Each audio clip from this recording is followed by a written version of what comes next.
या आहेत एलिझाबेथ राठोड। नागपाड्याच्या याच जागेवर हिरजी गोविंदची इमारत होती। 1978 साली दुरवस्थेमुळे ती इमारत कोसळली। त्यावेळी एलिझाबेथ आणि त्यांच्या कुटुंबाला परेलच्या ट्रान्झिट कॅम्पमध्ये जागा देण्यात आली। आता तब्बल 37 वर्षांनी नागपाड्यातल्या त्या जागेवर बांधण्यात आलेल्या युनायटेड अपार्टमेंटमध्ये त्यांना रूम मिळाली। दरम्यानच्या काळात आई, वडील, भाऊ अशा सगळ्यांचंच वृद्धापकाळानं निधन झालं।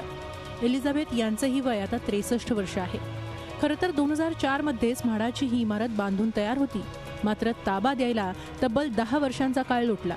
इतकी वर्ष हक्काच्या घरासाठी प्रतीक्षा केल्यानंतरही अजून त्यांचे हाल संपलेले नाहीत। घराला ना दरवाजे आहेत ना खिडक्या, पाण्याचं कनेक्शनही गायब आहे। म्हाडाकडे तक्रार करूनही दाद मिळत नाही। ॲप्लिकेशन 2006ला केलं आणि 2015ला पैसे मला मिळाले। बाथरूमचा दरवाजा नाही, घाण पडलेली आणि वायरिंग वगैरे काढून टाकली, एवढं आमच्या माझ्या निदर्शन आले। याच इमारतीत 2007 मध्ये राहायला आलेल्या शैलेंद्र वाघमारेंना स्वतःचं घर मिळवण्यासाठी 27 वर्ष वाट पाहावी लागली, पण जे घर मिळालं त्यात सुविधांची बोंबच होती। प्रत्येक रूमची अशी हालत होती की कोणत्या रूममध्ये वायरिंग नाही, वायरी तोडून टाकलेल्या, टॉयलेट बाथरूमला दरवाजे नाही, मेन डोर नाही आहे, सगळं प्लास्टर निघालेलं। नंतर ते आम्ही येऊन स्वतःला म्हाडाला वारंवार कंप्लेंट करून सुद्धा म्हाडाने लक्ष दिलं नाही। या रहिवाशांची दुखणी इथंच संपत नाही।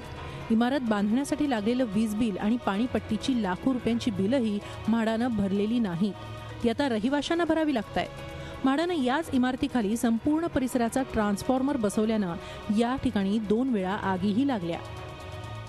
कंस्ट्रक्शन के टाइम पे जो बिल्डर ने पानी यूज़ किया था, 7 लाख रुपया उसका हम लोगों ने कंट्रीब्यूशन करके भरा है यहाँ पर BMC के अंदर। 7 का 16 लाख रुपया हो गया था, इंटरेस्ट पेनल्टी मिला के। बीच में अभय योजना आई, उसके अंदर हम लोगों को फिर वापस 7 लाख सबने कंट्रीब्यूशन करके वो पूरा पैसा पेमेंट कर दिया। याबाबत वारंवार प्रयत्न करूनही म्हाडा अधिकाऱ्यांशी संपर्क होऊ शकला नाही। म्हाडाच्या संथ कारभारामुळे शेकडो रहिवाशांच्या आयुष्यालाच घरघर लागते, हे दुर्दैवच म्हणावं लागेल।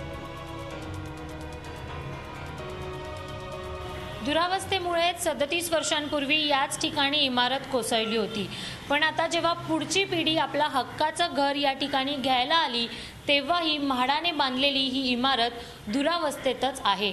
त्यामुळे हा कोणता न्याय असा प्रश्न या ठिकाणचे रहिवासी विचारतात। व्हिडिओ जर्नलिस्ट हरीश सावंतसह दीपाली जगताप पाटील, झी मीडिया, मुंबई। झी 24 तास रहा एक पाऊल पुढे।